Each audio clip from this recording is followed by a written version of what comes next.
Hi everyone, Dave here at East Rosebud Fly and Tackle in Billings, Montana. Welcome. In a previous video I showed you how to tie the Box Canyon Stone, and this is basically the salmon fly for that tie.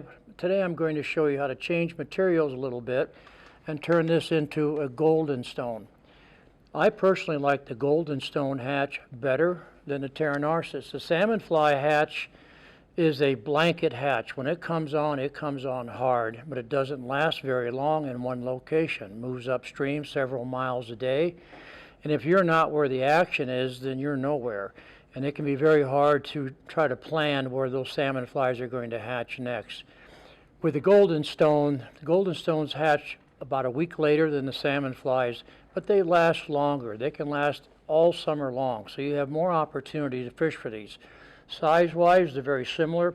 Golden stone may be a little bit smaller. I'm going to go ahead and tie this on the same size 3x long hook and just change some materials to show you how you can switch this.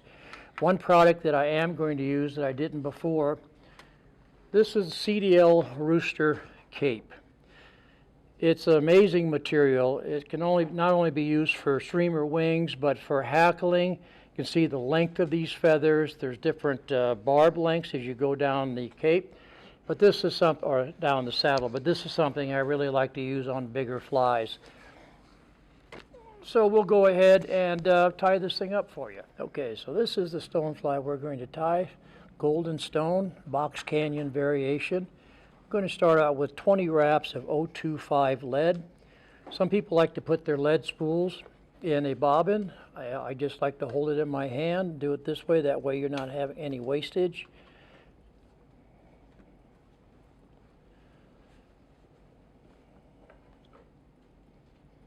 So we'll get 20 wraps in there and then clean it up a little bit. We want to make sure we have room in front to finish off the thorax in the front of the fly, and make sure we have room in the back to tie in our tails. Now, to tie in wire like this, I like to use a couple different materials. I'm going to be using Uni 3/0 thread, but Uni Stretch is also another good product to use for this undercarriage type of thing, and to help prevent my thread from falling through the lead wraps when I wrap, bring your tag end over, just kind of lasso it in the back, and you'll see as you wrap your thread through this, your thread wraps don't fall through the lead wraps, and reposition them. We'll just taper both ends, and then I'm going to finish this off. Tie it off with a half hitch and switch threads. The reason I'm switching threads is I want to tie in my biots, the tail, and I want to X-wrap them to help keep them in place. 3/0 thread is a little heavy for that, so I'm switching to Veevus 6/0. Get it started here. I'm also going to tie in my ribbing wire at the same time. This is Brassie size and amber color to go with the golden stone color scheme. Right there to the end of the shank. Now I'm using a pair of brown turkey biots for the tail. I'm using turkey because I want the length. On a smaller hook you could get away with goose. Make sure that the tips are opposing each other so that they curve outward.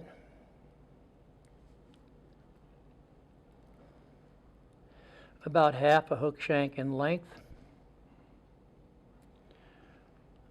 Divide the biots over the hook shank. Roll them slightly towards you and on top. Take one soft wrap over the top, cinch it down. A couple of other wraps, let it go, and you'll see 9 times out of 10 your biots are perfectly set right where you want them. A very quick way to do that. I'm going to take off these tag ends. And then I'm just going to do a simple X-wrap here between the biots. When the biots are long like this, it can be difficult to keep them separated. So one wrap between the two, a wrap over the hook, One wrap between them again on this side, one wrap around the hook. One way to also keep these stabilized, particularly in the long term, I'm just going to use a small drop of thin UV resin. It can be any brand you want, right there at the nexus of the two. Gives you a chance to kind of position them the width you want, and then hit them with the light, and there they are. They're not going to go anywhere on you. Now for the body, I'm using, this is merino wool. On the black one, I used a cotton wool. I'm just looking for the color. This is a mustard color.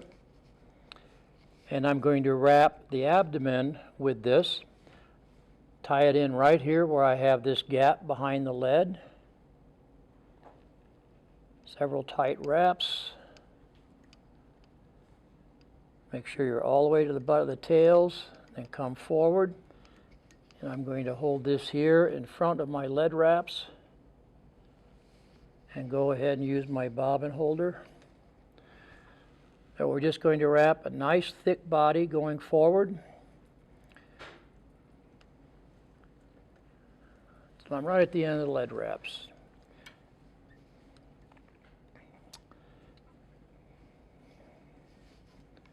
And tie this off. Wool is really a very inexpensive material for underbodies. It's lost favor in the last few decades to some other products, but it's still a viable material. When it soaks up water, it adds to the weight of the fly, helps it get it down. Now, one thing I did find out, and these are things you can only find out from experience. With the previous fly using cotton, I was able to counter wrap and keep the wire in place, but this merino wool has enough give to it that if I counter wrap the wire and tie it off, when I try to tie in other materials, the wire wants to unwind. So I have to wrap this clockwise. So I'm going to get in 6 wraps here. Those are just little things you find out as you tie a particular pattern. Sometimes you have to change materials, change thread types, whatever. All right. That off. Now I'm going to bring my thread back to about 1/3 of the way between the eye and the end of the shank. This is where I'm going to tie in my wing case. I'm just using cinnamon turkey tail, and basically what I did is I got the quill, ran it underneath the hook gap here to get my length or my width. You want to stay away from the end of the turkey quill that's next to the quill. The quill is very thick there and very apt to split. So you want to stay at the outside edge. Lay it carefully on top. Keep it centered.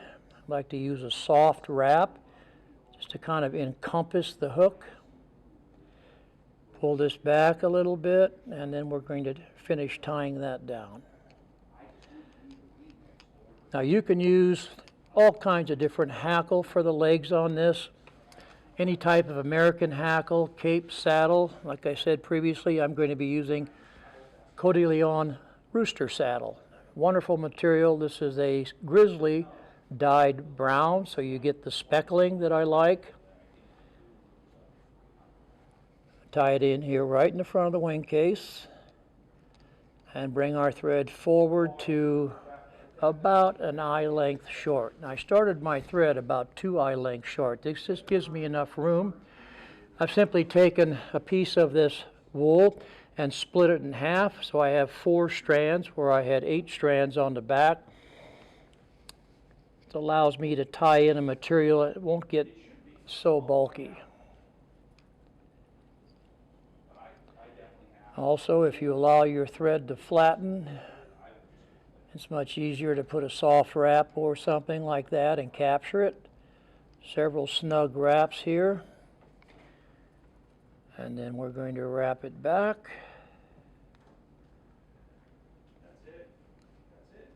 And wrap it forward. So we do have the exaggerated thorax because we have a double layer here.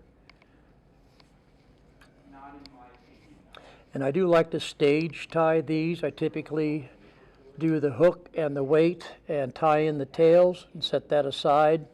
get as many of those done as I want to, and then come back in and finish it up with the hackle and the wing case. Now it's just a matter of getting some wraps in here. This is excellent material. It's a bit soft to the mouth, so I don't think trout find it objectionable. Tie it right to the back of the eye. Now you can lay these over. It's soft enough you can lay these over and bring your wing case over the top, or if you prefer you can come in and trim with scissors. Stiffer hackle you probably would have to trim so it doesn't split the wing case. I'm going to bring this over carefully like so. One soft wrap and just pull it up a little bit so things bunch up behind the eye. A couple of wraps to secure it.